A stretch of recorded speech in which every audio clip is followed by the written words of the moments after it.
Finally masala pool మకన అయితే ready అయిపోయింది భయ్యా. ఇది తినడం ద్వారా చాలా ఉపయోగాలు ఉన్నాయి.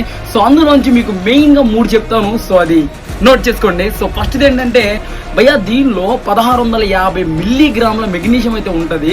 సో అది మీ బీపీని కంట్రోల్లో ఉంచడానికి అయితే ఉపయోగపడింది. సో నెంబర్ 2 ఏంటంటే భయ్యా దీనిలో ఎస్ఓడి అని చెప్పి ఎంజైమ్ అనేది ఉంటది అనమాట. అది మీ లివర్ ప్యూరిఫికేషన్ కి పనికొస్తుంది. సో మూడోది ఏంటంటే దీనిలో హై ప్రోటీన్ అండ్ కాపర్ అనేది ఎక్కువ ఉంటది. సో మీ డైజెస్టివ్ ప్రాబ్లమ్స్ రాకుండా ఉంటాయి అనమాట. సో భయ్యా 1 కాదు 2 కాదు ఇన్ని లాభాలు పెట్టుకుని మరి ఏంటి భయ్యా మనకి తినడానికి ప్రాబ్లం.